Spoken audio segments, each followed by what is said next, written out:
Up first, in preparing for paint today, we have the acid etch primer that we threw on it. I don't know if it's going to come out real well in the video, but in the acid etch primer, we do have a few spots. Yeah, you can see one right there. We do have a few spots right here where it looks a little different.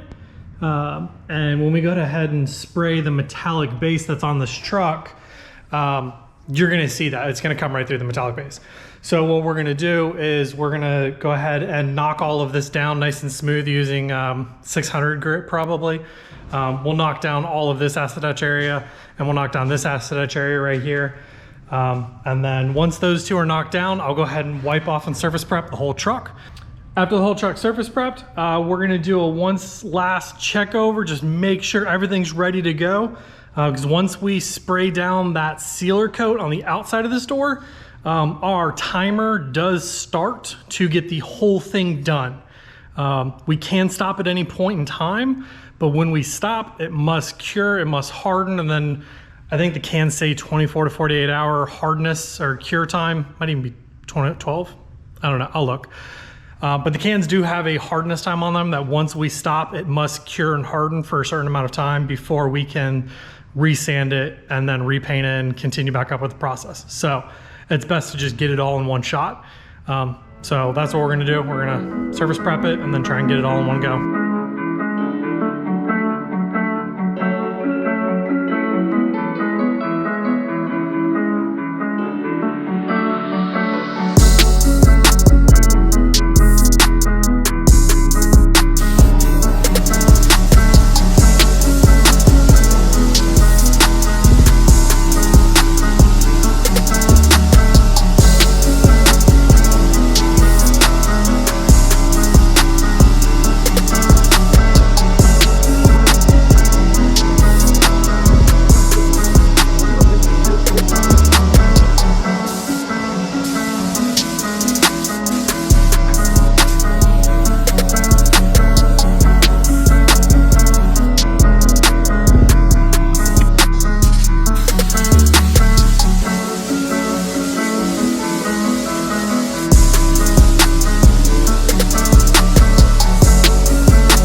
original plan was for me to do all of that. And as you saw, I didn't do any of that. I was just kind of a helper for this video. One of the things that I've kind of learned over the time that I've done projects is that if you have access to an expert and a professional at doing the task you're about to do, let the professional do it, especially if they're willing to do it and teach you what to do while doing it. The professional is going to know things and do things instinctively that you have no clue is even a thing. For example, with painting this truck, I knew that the compressor that I had was nowhere near adequate size for painting a car. I had hoped that it was enough to do the truck. And it did okay with the sealer and the color. But when it got time to the clear, I have nowhere near enough volume and enough CFM in that tank to have done the clear on this truck. And I wouldn't have known what to do. I would have ran into problems and it would have came out a whole lot worse than it currently looks. This is what happens when you have a professional that knows what he's doing do this work.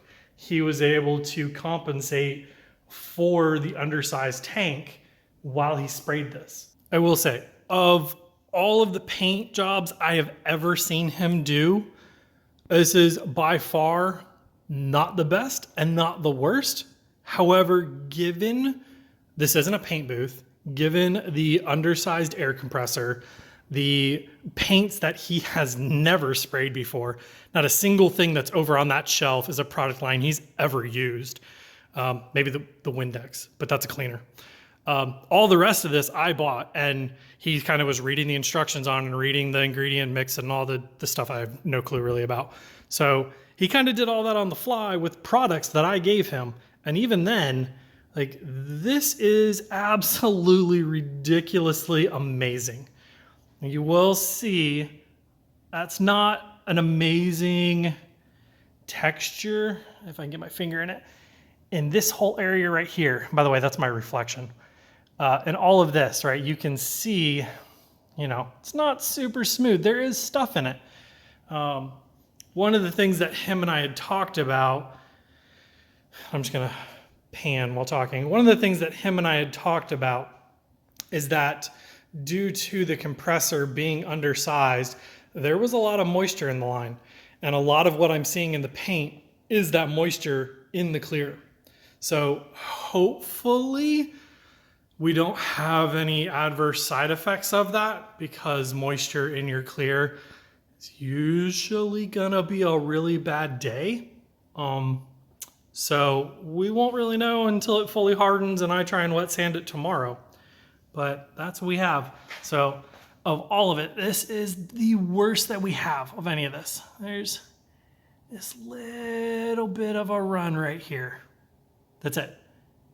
I'm totally cool with that, because I can't even remotely guarantee I would have had any sort of a finish even remotely close to this. Like, this is absurd. I'm super happy with it. I can't wait to see what it looks like after it gets wet sanded and buffed and after it actually hardens. It is the next morning, and I am glad to say that the paint right here is nice and cured, nice and hard. So today I'm gonna go ahead and get out the sandpaper and the wet sand stuff and wet sand out some of the imperfections that are on this paint. And then once the wet sanding's done, I'll go ahead and unbag it, and we'll see what she actually looks like. I figured to get you a close-up in here before we start doing anything. It's gonna be really hard to see because of the light reflecting, but I'm gonna try and use the light. So as we move across, you see all these additional pieces, like right here, right? So that's an additional shininess. Same thing with like right there. That's a shininess in the paint that isn't supposed to be there. There's another little guy right there. So all those additional shininesses that you see on here, those are all things that we are going to try and wet sand out today.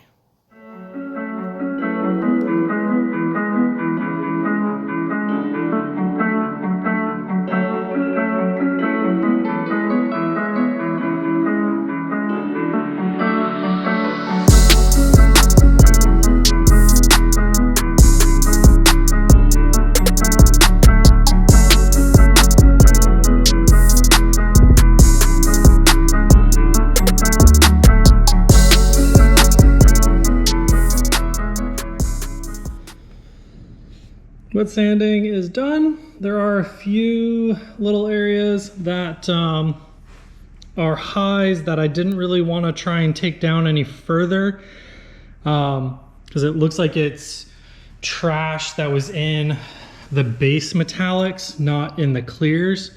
So some of it I can't wet sand or dry sand or whatever.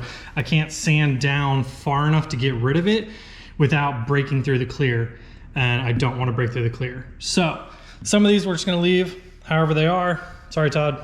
Overall, the whole hood's going to still look amazing though. So let's go grab all the buffing supplies now.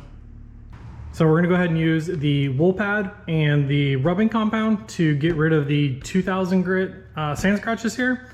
And then once we're done with the wool pad on the entire hood, we'll switch over to the softer foam pad with the polishing compound. And if I need to go any higher than that, I can switch over to some other stuff that I have. But the rubbing compound and the polishing compound should be more than enough to get this to that shiny finish that it had when I started earlier. So I'm gonna set you up on a time lapse and we'll be back in a moment.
Into a slight dilemma here.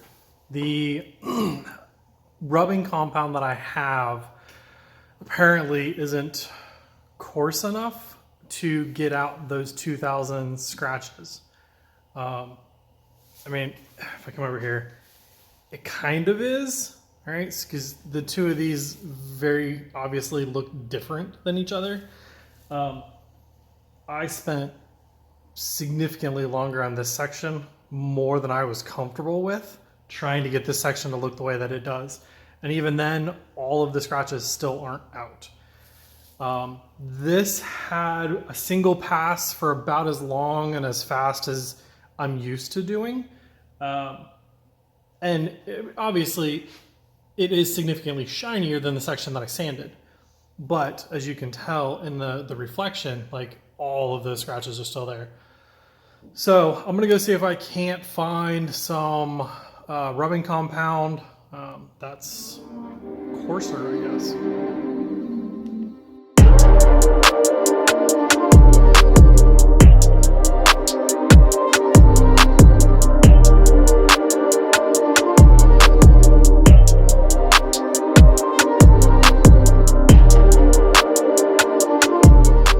All right, so a little bit later, I'm still not happy with how much effort is going into getting this cut and buffed.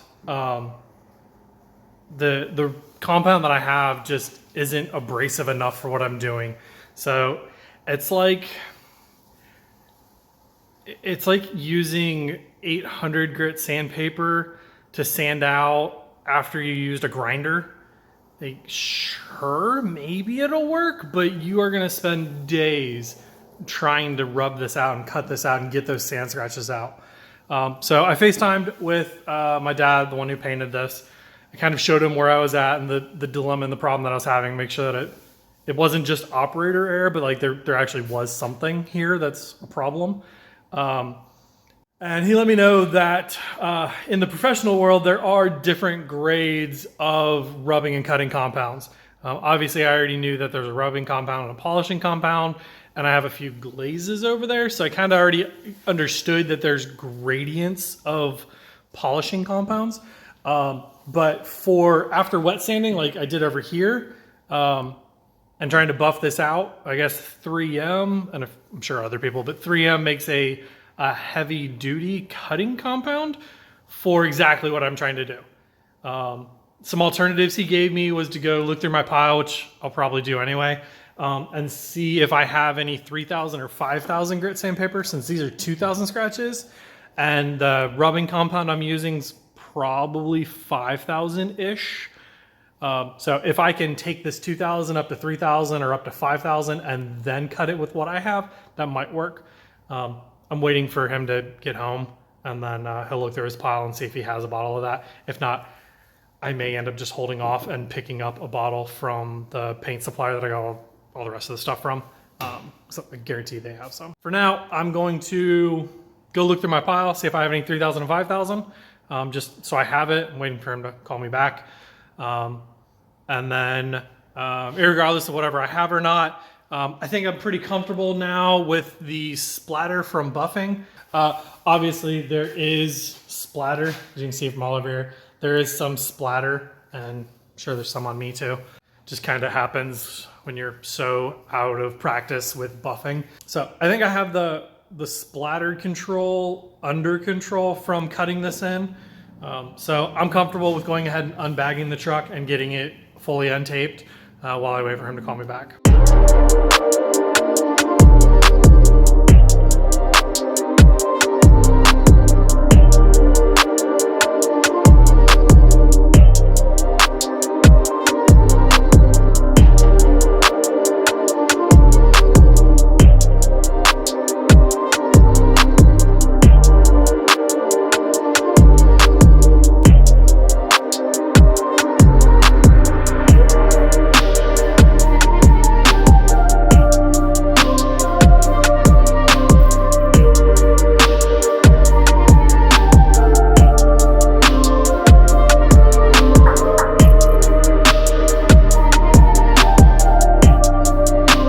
So I just got a text from my dad. I'll throw up the product image right now. So he doesn't have the exact product he was thinking he might have at home, but he does have that product right there. So I'm gonna meet up with him tonight and grab that from him, and then try and finish up on the hood. Lesson learned from this for me: don't wet sand the whole area before you try and buff it. Just do like a small test patch first. Seems pretty obvious, but completely went right over my head and I forgot all about it. Didn't even consider that because I didn't think this would be a problem. So I'm gonna get that from him later on tonight and see if I can't get the hood taken care of. In the meanwhile, I went ahead and unbagged the truck. This is gonna be your guys' first glimpse of the entire truck as it sands. All right, back out here after dinner. So my dad didn't have the rubbing compound that he thought he had. But the product that he did send me the photo of and the one that I do have now should work perfectly fine. Reading the instructions, it right off the rip says designed to remove 1,200 grit or finer scratches. Since we did 2,000 on the hood, this should be more than adequate to remove those scratches. So yeah, I'm gonna go get changed and we're gonna go see what this does on the hood.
that footage and the time lapse and the videos I'm actually going to be able to use. I spent a lot of time cutting in the hood or buffing out the wet sand marks on the hood.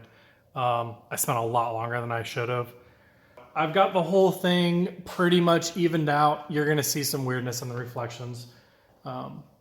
So I've got pretty much every one of those sanding marks are gone now. There is still some weirdness in it. What I'm going to do now though, now that the cutting compound is done, I'm going to switch over to a polishing compound and a different pad that's a lot softer and see if just running that will help get rid of the stuff that I am seeing in this right now. I'm so much happier now that it's polished. All the stuff that I was worried about and all the stuff that I was chasing is completely gone. There are still some scratches that are pretty deep, but at this point I can see it in some angles and not other angles. So I'm not sure if it's from the wet sanding or if it's from the original sanding of the hood pre-paint. Oh yeah, there you go. So you can see all these scratches right here. But when we change our angle and we just go gloss, like they completely disappear. So it's not in the clear coat. I don't think. I think it's underneath the clear. I think it's in the base coat before we sprayed the metallic pearl. And I think the pearl and the metallics just fell into the sand scratches and, ooh, there you go. And that's what we have now. So I'm gonna stop here with that. I'll have my dad come by at some point in time, or I'll take this over to him, have him take a look at it and let me know if the scratches that I'm seeing are actually under the clear coat or if it's something that can be taken out. Like I said, for right now, from my point of view, it looks like it might be under the clear coat. So we did have, out of this whole thing, again, products that neither one of us, myself or my father, have ever used. We did end up having one little run over here. Pretty sure I have some photos of it. If I don't, too late now. But I did get that wet sanded out and buffed out, and you can't even tell that the run's there anymore, or that the run was even ever there. So I'm not going to wet sand and buff any of this side of the truck. I think I did a little too much on the hood for the given finish that this truck is going to have on it. So I'm just going to leave the fender and the door and the cab as they are. I may regret this later when I pull it back out in the sun and wash it after everything's done. But for now, the amount of time I spent chasing sand scratches and chasing buffing marks in the hood alone, I feel that I would be doing the exact same thing on all of this, and I don't want to spend a few days buffing panels because, again, I don't do this every day. So kind of learning as I go, or relearning as I go. And I'm sure there's a lot of mistakes you guys are going to see in the video that some of you know how to take care of and know how to prevent. And I don't, obviously, and I made them and I had to fix them and learn from it.